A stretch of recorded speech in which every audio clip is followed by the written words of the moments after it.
This is Alligator in alignment. I've been absent for weeks, and the reason for that is that I got a little full of a lot of the stuff that's going on, and I was pretty angry. And I didn't want to. I didn't want to get on this thing when I'm angry. I'm really angry. So I've got a hold of myself now, and I can do this little thing. But you know what?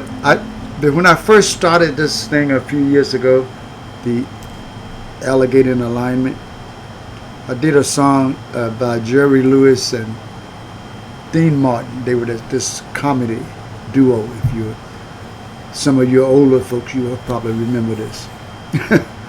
But they had this song. I recorded it last time. This time I'm just going to play with it. They call it the money song. And it goes like this. If you got it, you don't need it. If you need it, you don't got it. If you don't get it, shame on you. Isn't it funny what money can do? Them that have it get more of it. The less they need it, the more they love it. And it seems to stick to them like glue. Isn't it funny what money can do? Ask the rich man, he'll confess. Money can't buy happiness. Ask the poor man, he has no doubt. He'd rather be miserable with money than without. If you spend it, they say be wiser. And if you save it, you're a miser. If you don't want it, you're cuckoo. Funny what money can do. If you don't need it badly, friends would give it to you gladly. But if you need it, nuts to you. Isn't it funny what money can do? Anyway, if I'm lucky and I make it, I'll be frightened about who might take it. Like the eternal revenue. Isn't it funny what money can do? Anyway, enough of that. Well, here we are once again.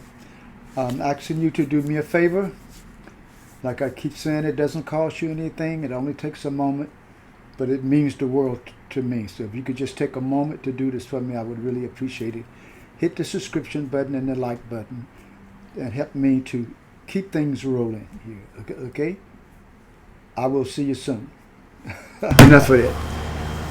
Jerry Lewis and Dean Martin, they were a very popular comedy duo for a while. Though I must admit, for my own personal taste, Jerry Lewis was a little too wacky for me.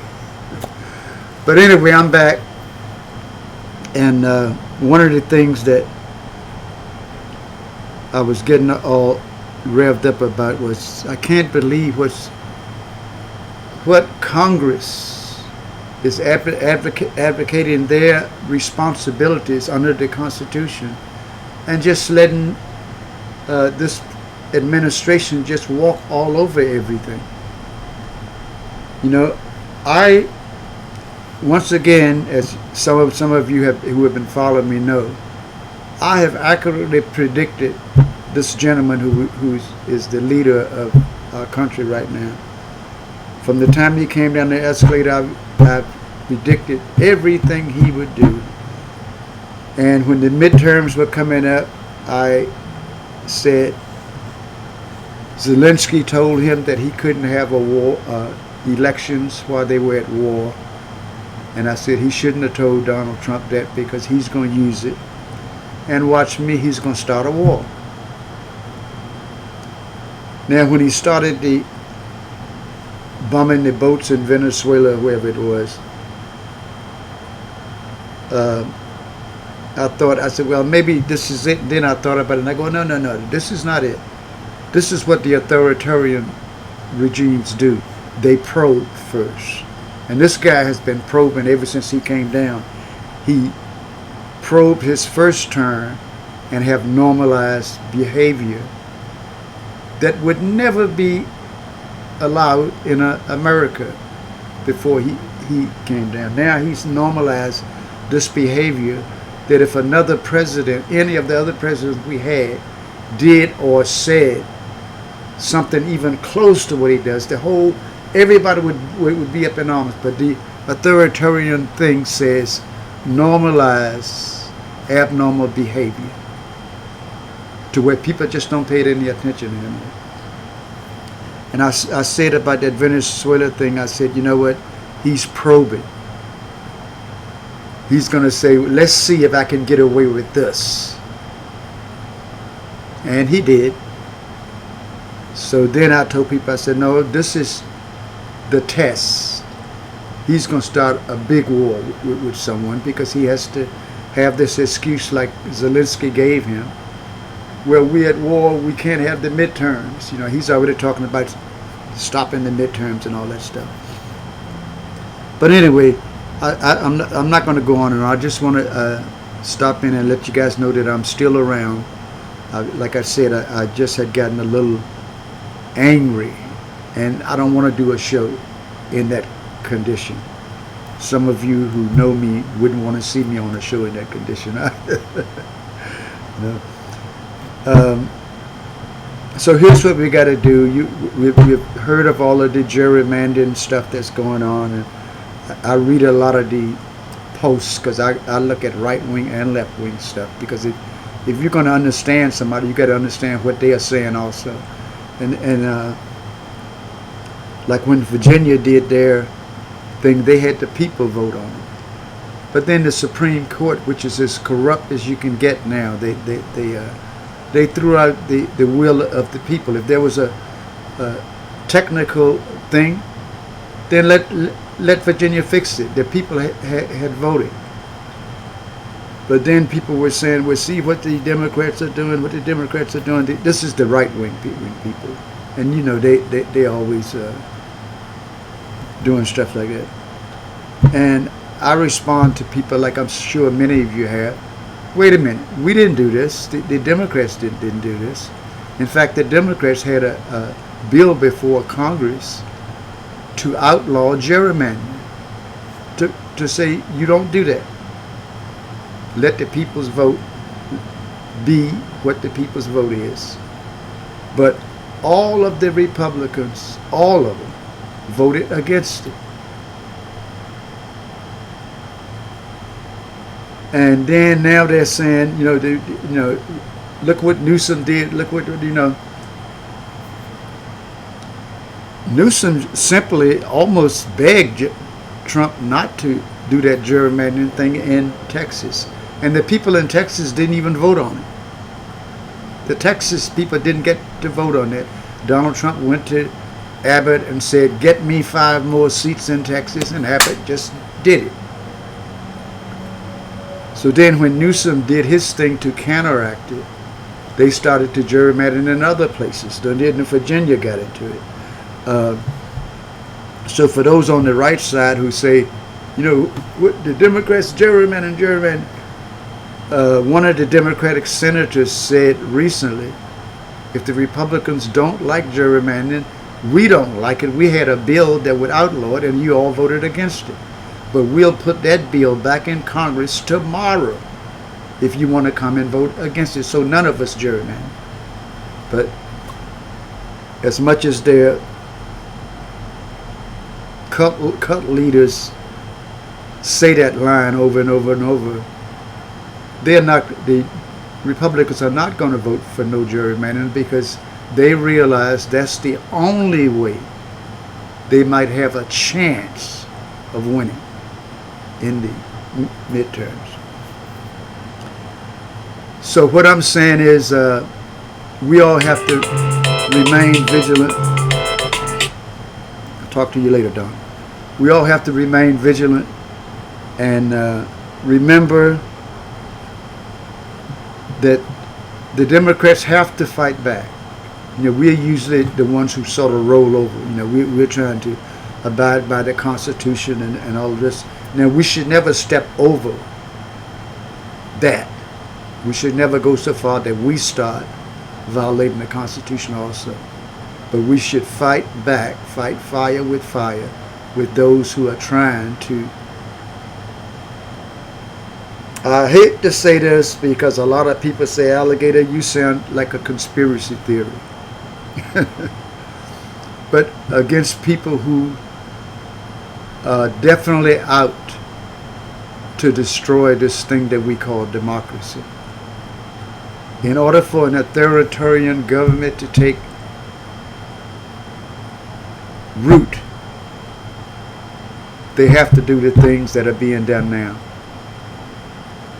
I talk with I have a lot of right-wing and left-wing friends, and my right-wing friends, we're still friends. I just disagree with them on that whole thing, but we're still friends. And I was talking with him, and he said, yeah, Trump wants to outlaw the No Kings protests. And I'm saying, with the Supreme Court being as corrupt as they are, they might help him with that too. I said, but you know what? It's undemocratic. All of this stuff is undemocratic. They're trying to destroy this thing that we call democracy, because authoritarianism cannot hold root without, as long as democracy is there. And the other people involved in this, and I'm not going to get into my theory about who's involved in all this, but it's a whole thing that's going on. They realize that in order for the authoritarian dictators to actually rule, they have to get rid of one thing: America. As long as America is a democracy, there's problems. But if they can chip away at America and get America to fall away from her democratic and the whole Constitution and all of that stuff that they keep pissing on daily, I can't believe all of the stuff this guy's gotten away with. No president in history would have got away with, even going back to that ass Andrew Jackson, as bad as he was. He couldn't have gotten away with this stuff.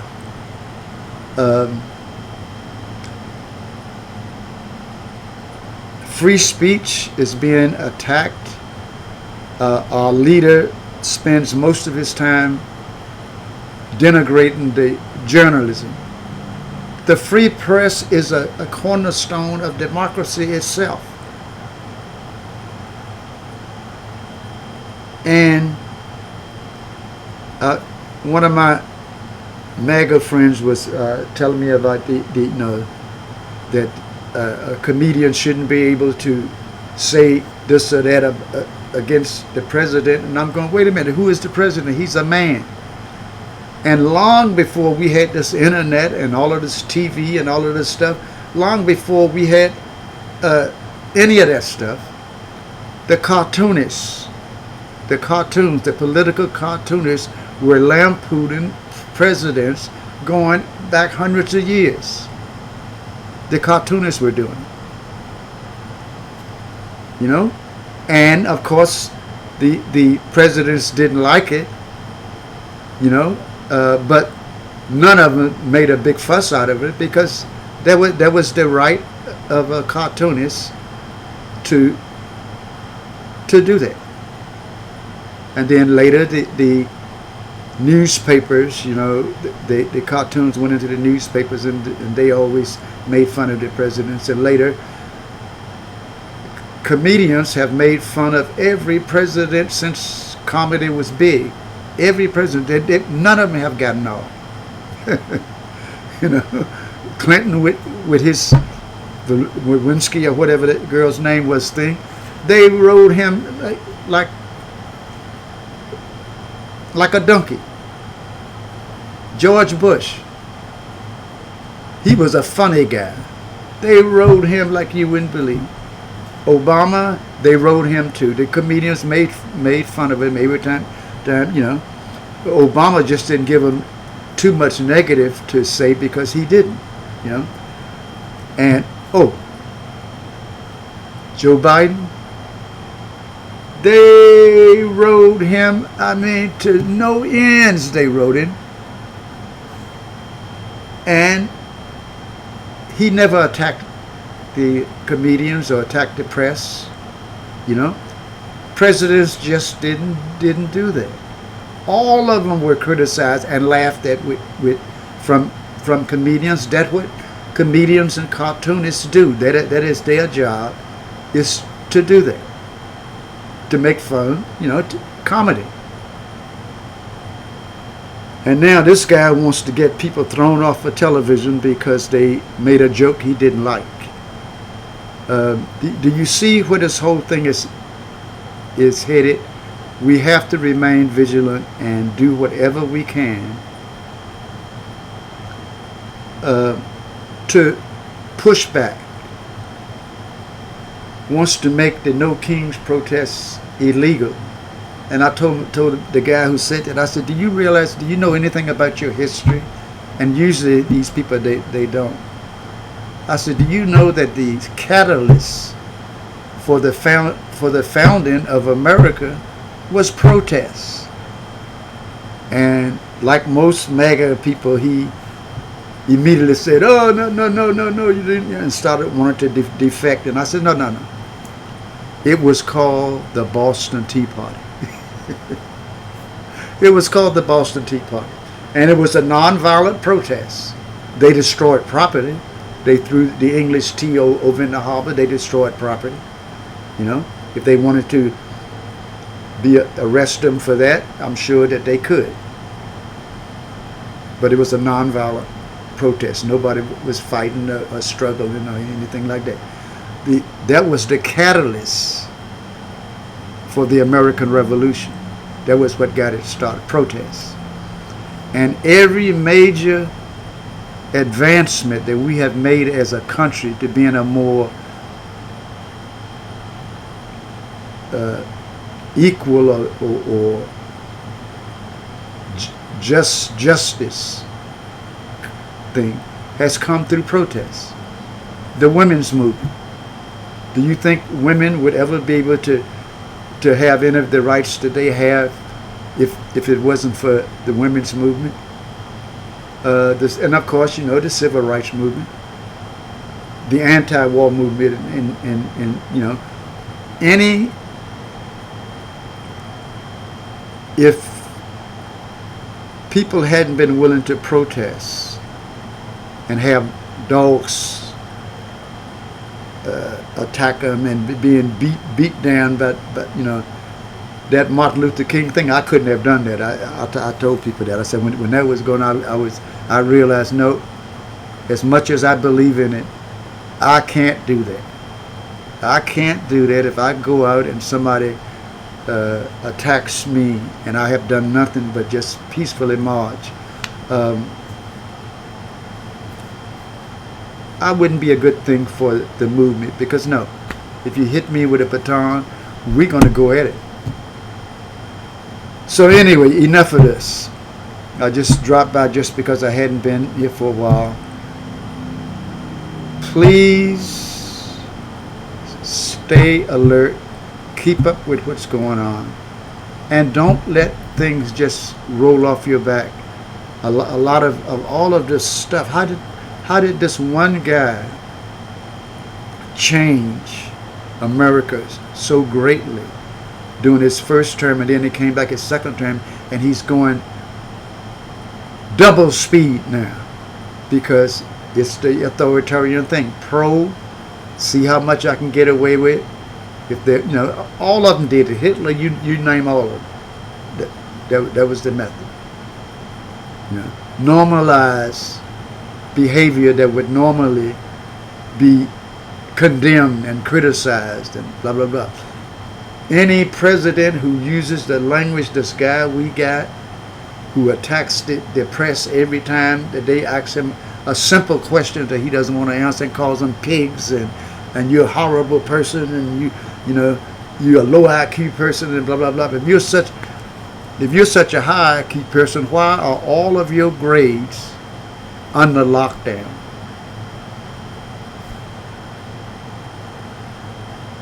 If you're such a high IQ person, then be proud of it. But they're under lockdown because, like his sister said, who's a federal judge, when she was being taped at her niece's house, and her niece didn't tell her the recorder was on. She said, oh yeah, Donald lies all the time. He's always lied. Daddy taught him to do that. And then as far as his high IQ, she said, Donald paid the smart kids to take his test for him. You know, rich kid, he's got money. But all of a sudden, he's spouting his high IQ and calling people low IQ and this and that. Every person I've ever met in my life who's been like that, we had a guy in our band who was always, when you caught him and backing him against the wall, he would always talk about his education. I went to the university of this, I went to do this, and I got this and that. And every person I've ever known like that, it wasn't true. And it came out, of course, to be not true. So if somebody, I myself made one of the first classes that was given the IQ test back in the old days. And I made the papers because of my IQ. I guarantee you Donald Trump doesn't have an IQ like I do. There's no way he could be like he is. But the one thing about IQ that he never gets, Google IQ and ask the fact checkers, does having a high IQ means you're smart? And the first word that would come up is no. It means things, but it doesn't mean you're smart. Some of the highest IQ people, including Einstein, make dumb decisions. And in fact, when Einstein was in school, they thought he had a learning disability because he was a horrible student. And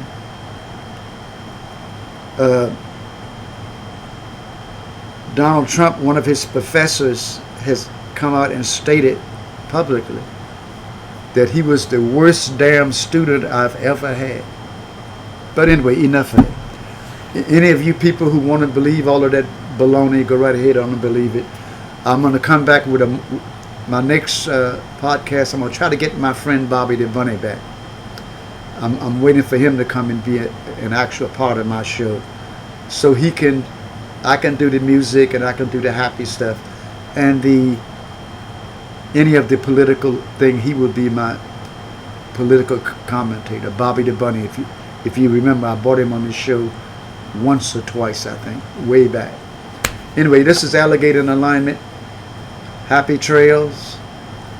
I will see you soon. Remember, however hard they make it, and they're going to make it as hard as they can, get up off your rusty dusty and do whatever you got to do to vote. They want to make it hard so that people will say, well, I can't, I got to get this and I got to get this. It's too much trouble. Don't go that way. That plays right into the hands of the fascists. We're at a place, and I know how this is going to sound to some of you people, but we're at a place where we could lose this wonderful thing called American democracy. And that whole thing about make America great again, when I first heard that, I told a bunch of my friends, I said, that sounds to me like take back the clock, because America is the greatest country in the world right now. Right then, when that term came up, so what are they talking about? And then it didn't take me long to see it means turn back the clock, make America like it was back in Jim Crow days, before there was like some of the right-wing people who people idolize said that the Civil Rights Act was a bad thing. It was blah blah blah blah blah. They want to turn back the clock. That's what make America great again. Turn back the clock. Where some people are sitting on the porch with mint juleps, and other people out in the fields or whatever. Enough of this. This is Alligator in Alignment. See you next time.